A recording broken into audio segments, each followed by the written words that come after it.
इस समय हूँ जिला कन्नौज में। कन्नौज की नगर पंचायत सौरिक, अभी जहाँ बैठा हूँ उस विद्यालय का नाम है मदरसा सलीम अख्तर एजुकेशन सेंटर, जो कि सौरिक के नजदीक सरदापुर में स्थित है। हमारे साथ बात करने के लिए उपस्थित है यहाँ से प्रधानाचार्य प्रबंधक जी। बात करने को और जानने का प्रयास करता हूँ।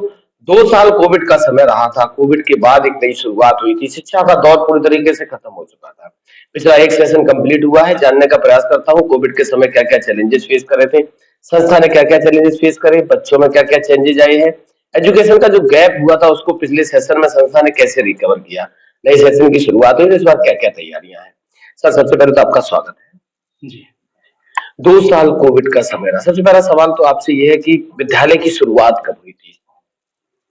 2014 में इसकी सेशन की शुरुआत हुई थी और 13 से बनना स्टार्ट हुआ था। किस सोच के साथ, मोटिव क्या था, आपने इस रूरल एरिया में इतना अच्छा विद्यालय संस्थान स्थापित किया, किस सोच के साथ? हमारे वालिद साहब जो थे प्रबंधक मोहम्मद सलीम अख्तर जी, तो उनकी एक सोच थी कि इस एरिया में कोई ऐसा स्कूल नहीं था जिससे कि बच्चों में थोड़ा सा सुधार आ पाए, क्योंकि ये गरीब एरिया है और स्कूल तो आपको पता ही है आजकल महंगे स्कूल हैं। तो इसीलिए थोड़ा सा ये था कि स्कूल खोला जाए और कम पैसों में एक ऐसी शिक्षा दी जाए जिससे कि गांव के लोग अच्छे से पढ़ पाएं, और उसका काफी बच्चों को फायदा भी हुआ है। आसपास के जो यहाँ पर जो बच्चे मजदूरी करते थे, पढ़ जा नहीं पाते थे, उनके लिए एक अच्छा स्थान दिया है। अच्छा, अब अभी आपने देखा था कि पूरा आपका जो भी एक टेन्योर रहा, उसके बाद कोविड का एक पेंडेमिक आया हिंदुस्तान पे, शिक्षा व्यवस्था, अर्थव्यवस्था पूरी तरीके से चौपट हो गई थी। संस्थान ने कोविड के समय क्या क्या चैलेंजेस फेस करे? बहुत ज्यादा कोविड के समय सर रिस्क भी बहुत ज्यादा लिए गए, लेकिन जो हमारी टीम थी, हम लोग थे बहुत ज्यादा एक योद्धा के रूप में बच्चों के लिए लगे रहे। उस समय शुरुआत का जो दौर था 2 से 3 महीने तक तो सब कुछ रुक ही गया था। उसके बाद फिर बच्चों की कॉल आना स्टार्ट हुए। ऑनलाइन क्लासेस चल नहीं पा रही थी क्योंकि देहात क्षेत्र था, रिचार्ज कराना बड़ा मुश्किल हो रहा था उन बच्चों के लिए। तो बच्चों की जब कॉल आने लगी, उन लोगों ने ये कहा सर कैसे हो पाएगा, ये तो लंबा, हमें लग रहा है कि लंबा जाएगा ये। तो ठीक है, हमने कहा आप व्यवस्था करिए। आप एक हॉल की, और एक पालपुर गांव में एक है दिनेश राजपूत जी, उन्होंने ये कहा सर हम आपको एक हॉल दे देंगे और पूरी सेफ्टी करेंगे आपकी, आप टीचर भेजिएगा, हम इसका इंतजाम करते हैं। तो एक वहां पर उन्होंने एक हॉल दिया, और वहां पर ये समझे कि आप दिनेश जी और एक भी गांव वाले 2 से 4-5 लोग बाहर रहते थे।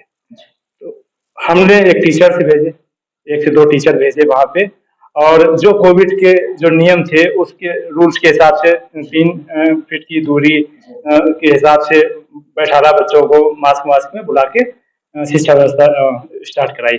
यही हाल वहाँ का था, यही हाल राजापुर का था, यही हाल सौरिक में भी था। तो टीचर्स भेजने का काम हर जगह किया, 2 से 3 टीचर भेजे हमने और क्लास लगवाई। तो ये लगा कि बच्चों को भी ये लगा, गार्जियंस को भी ये लगा, पेरेंट्स को, कि हाँ ठीक, हम सही जगह पे हैं और हमारे बच्चे कुछ ना कुछ सीखते रहेंगे। ये चीजें थी सर। अच्छा, कोविड में आपने भी मोबाइल का जिक्र करा, क्या मानना है आपका, ऑनलाइन क्लासेस कितनी ज्यादा सक्सेस रही? क्योंकि कहा तो ये भी जाता है कि बच्चों ने मोबाइल का मिसयूज बहुत ज्यादा किया। मोबाइल का मिसयूज तो होना ही था, क्योंकि छोटे बच्चे हैं, ज्यादा मोबाइल देख रहे हैं। सीधी बात, मेरे यहाँ पे काफी बच्चे ऐसे हैं जो ठीक, जिनकी आंखें ठीक थी, उनके चश्मा लगा हुआ है, तो कहीं ना कहीं फर्क तो पड़े। लेकिन सरकार की भी एक मजबूरी ये थी, हम लोगों की भी एक मजबूरी ये थी कि ऑफलाइन क्लास चलाना बड़ा मुश्किल था। तो फिर सीधी सी एक ही बात समझ में आई कि ऑनलाइन क्लास चलाई जाए। ऑनलाइन क्लासेस का बच्चों ने जो गलत फायदा उठाया वो ये है कि क्लास के साथ साथ जो क्लासें चलती थी, वो क्लासों के साथ साथ उन लोगों ने और सामग्रियां बच्चे जैसे कार्टून देखना स्टार्ट किए, उसने समय जो खराब किया है, तो उसकी जो भरपाई है, अब उनकी आदत जो पड़ गई है वो आदत छुड़वाना बड़ा मुश्किल हो रहा है।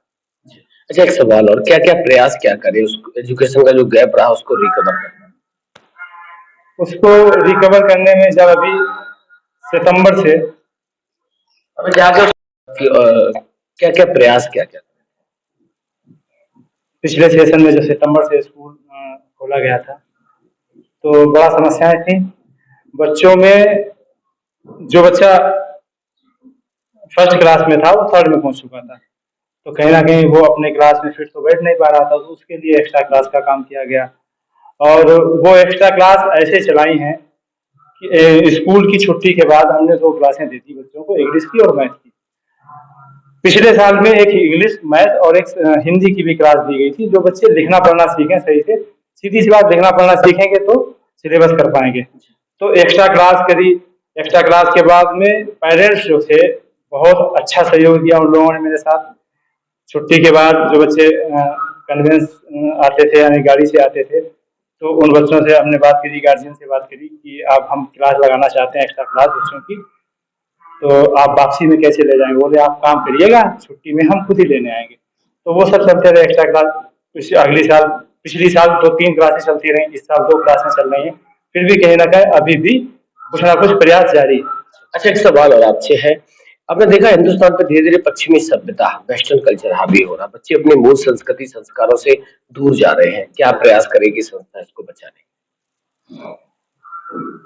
अब स्कूल में तो एक ड्रेस कोड होता है, बच्चे ड्रेस कोड में आते हैं, और क्योंकि ये हमारा ग्रामीण क्षेत्र है आसपास, ये लोग तो भारतीय संस्कृति से जुड़े हुए लोग ही हैं। अब कभी कभी कुछ बच्चे या बच्चियां बाहर से आते हैं, तो फिर उनमें थोड़ी सी फैशन होती है। जो फैशन ठीक होती है तो ठीक है, बाकी कुछ अमर्यादित अगर लगता है तो उसके लिए हम लोग यहाँ पर बच्चों को स्पीच के दौर में, मतलब जो है टीचर्स बराबर जो है कभी कभी बताते रहते हैं कि क्या जरूरी है आपका, आपके लिए क्या सही नहीं है, या फिर जो हमारी भारतीय संस्कृति है उसको जीवित रखने के लिए कहीं ना कहीं हमें जो जो चीजें हैं उन्हें बनाए रखनी है। सर, एक सवाल और, नया सेशन की शुरुआत हुई है, संस्था ने इस बार क्या क्या इम्प्रूवमेंट किए हैं? इस बार किस नई शुरुआत के साथ आप हैं? इस बार वही है, एक्स्ट्रा क्लासेस रही हैं। एक्स्ट्रा क्लास के साथ साथ जो समस्याएं रहती थी, पानी की है जो समस्या, तो इस बार आरओ की व्यवस्था की गई है, फिल्टर पानी की व्यवस्था की गई है। उसके बाद जो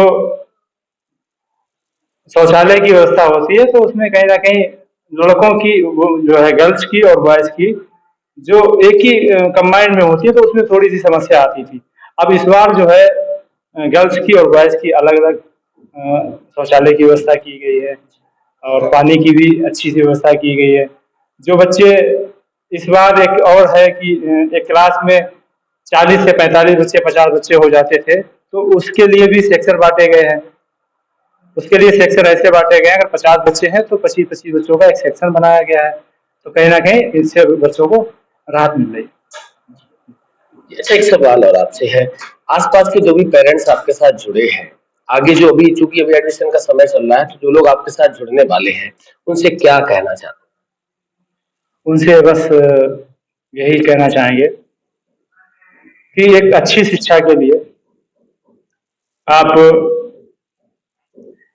एमएस एजुकेशन सेंटर से जुड़े, और यहाँ पर जो हमने माहौल दिया है, शायद है कि किसी भी पूरे डिस्ट्रिक्ट की बात करें, जो कंपटीशन क्लासेस का काम किया है हमने, बच्चों को नवोदय भेजने का काम किया है, एमयू भेजने का काम किया है, बीएचयू भेजने का काम किया है, तो इतना प्रयास और इतनी मेहनत शायद है कोई स्कूल वाला कर पाता होगा।